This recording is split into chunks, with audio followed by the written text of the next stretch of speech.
Hey, party people. We're here with another installment from Anne of Green Gables by Lucy Maud Montgomery, which I am reading on YouTube for my mom.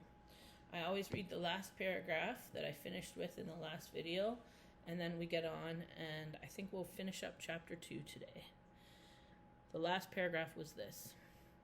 Well, now, I don't know, said Matthew. Well, that's one of the things to find out sometime. Isn't it splendid to think of all the things there are to find out about? It just makes you feel glad to be alive. It's such an interesting world. It wouldn't be half so interesting if we knew all about everything, would it? There'd be no scope for imagination then, would there? But am I talking too much? People are always telling me I do. Would you rather I didn't talk? If you say so, I'll stop. I can stop when I make my mind up to it, although it's difficult. Matthew, much to his own surprise, was enjoying himself. Like most quiet folks, he liked talkative people when they were willing to do the talking themselves and did not expect him to keep up his end of it. But he had never expected to enjoy the society of a little girl. Women were bad enough in all conscience, but little girls were worse. He detested the way they had of sidling past him timidly, with sideways glances, as if they expected him to gobble them up at the mouthful if they ventured to say a word. That was the Avonlea type of well-bred little girl, but this freckled witch was so very different, and although he found it rather difficult for his slower intelligence to keep up with her brisk mental processes, he thought that he kind of liked her chatter. So he said, as shyly as usual, "Oh, you can talk as much as you like. I don't mind." "Oh, I'm so glad. I know you and I are going to get along together fine. It's such a relief to talk when one wants to, and not be told that children should be seen and not heard. I've had that said to me 1,000,000 times, if I have once, and people laugh at me because I use big words. But if you have big ideas, you have to use big words to express them, haven't you?" "Well, now, that seems reasonable," said Matthew. "Mrs. Spencer said that my tongue must hung in the middle, but it isn't. It's firmly fastened at one end.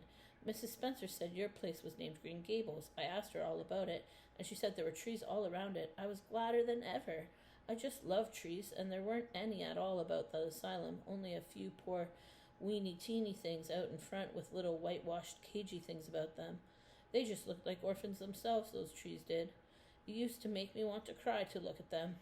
I used to say to them, 'Oh, you poor little things.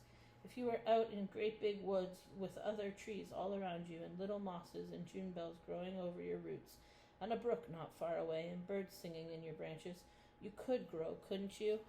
But you can't where you are. I know just exactly how you feel, little trees.'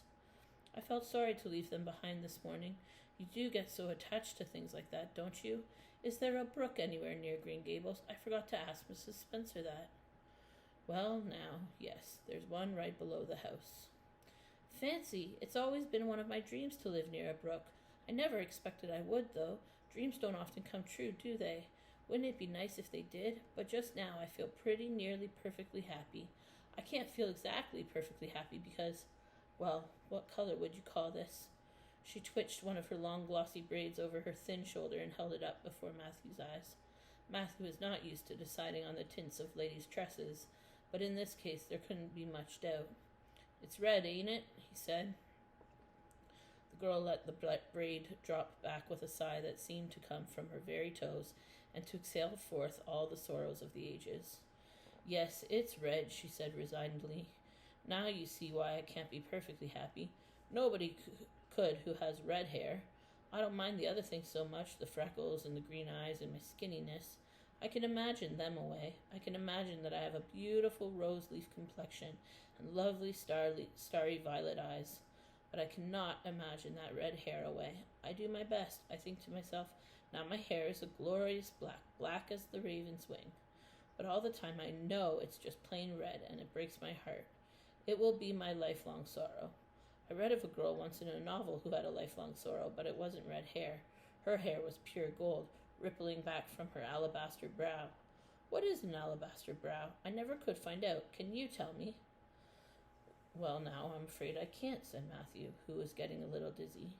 He felt as he had once felt in his rash youth when another boy had enticed him on the merry-go-round at a picnic. "Well, whatever it was, it must have been something nice, because she was divinely beautiful. Have you ever imagined what it must be what it must feel like to be divinely beautiful. Well, now, no, I haven't, confessed Matthew ingenuously. I have often. Which would you rather be if you had the choice, divinely beautiful or dazzlingly clever or angelically good? Well, now, I don't know exactly. Neither do I. I can never decide, but it doesn't make much real difference, for it isn't likely I'll ever be either. I'm certain I'll never be angelically good. Mrs. Spencer says, "Oh, Mr. Cuthbert. Oh, Mr. Cuthbert. Oh, Mr. Cuthbert." That was not what Mrs. Spencer had said. Neither had the child tumbled out of the buggy, nor had Matthew done anything astonishing. They had simply rounded a curve in the road and found themselves in the avenue. The avenue was so called by the Newbridge people, and it was a stretch of road 400 or 500 yards long, completely arched over with huge, wide-spreading apple trees, planted years ago by an eccentric old farmer. Overhead was one long canopy of snowy, fragrant bloom. Below the boughs, the air was full of a purple twilight, and far ahead, a glimpse of painted sunset sky shone like a great rose window at the end of a cathedral aisle. Its beauty seemed to strike the child dumb. She leaned back in the buggy, her thin hands clasped before her, her face lifted rapturously to the white splendor above. Even when they had passed out and were driving down the long slope to Newbridge, she never moved or spoke. Still, with rapt face, she gazed afar into the sunset west, with eyes that saw visions trooping splendidly across the glowing background. Though Newbridge, a bustling little village where dogs barked at them and small boys hooted and curious faces peered from the windows, they drove still in silence. When 3 more miles had dropped away behind them, the child had not spoken. She could keep silence, it was evident, as energetically as she could talk.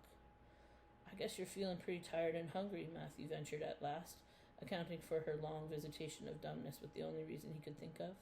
"But we haven't very far to go now, only another mile." She came out of her reverie with a deep sigh and looked at him with the dreamy gaze of a soul that had been wandering far, star-led. "Oh, Mr. Cuthbert," she whispered, "that place we came through, that white place, what was it?" "Well, now, you must mean the avenue," said Matthew after a few moments' profound reflection. "It is kind of pretty place." "Pretty? Oh, pretty doesn't seem the right word to use. Nor beautiful either. They don't go far enough. Oh, it was wonderful, wonderful. It's the first thing I ever saw that couldn't be improved upon by imagination. It just satisfies me here." She put one hand on her chest. "It made a queer, funny ache, and yet it was a pleasant ache. Did you ever have an ache like that, Mr. Cuthbert?" "Well, now, I just can't recollect that I ever had. I have it lots of time, whenever I see anything royally beautiful, but they shouldn't call that lovely place the Avenue. There is no meaning in a name like that. They should call it, let me see, the White Way of Delight. Isn't that a nice imaginative name? When I don't like the name of a place or a person, I always imagine a new one and always think of them so. There was a girl at the asylum whose name was Hephzibah Jenkins, but I always imagined her as Rosalia de Vere.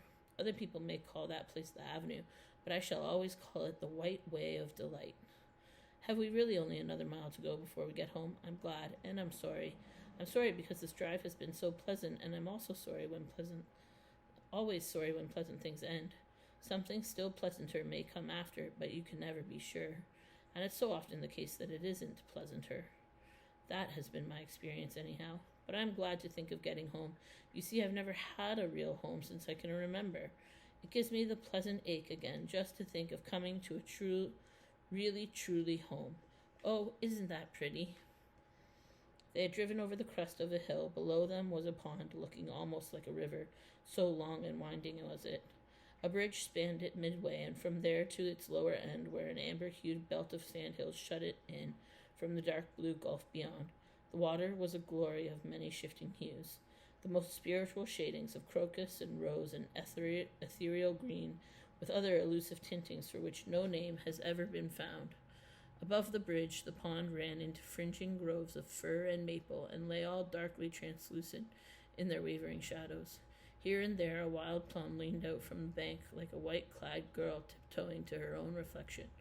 From the marsh at the head of the pond came the clear, mournfully sweet chorus of the frogs. There was a little gray house peering around a white apple orchard on a slope beyond, and although it was not yet quite dark, a light was shining from one of its windows. And we're going to stop there for today. Thanks for listening, y'all.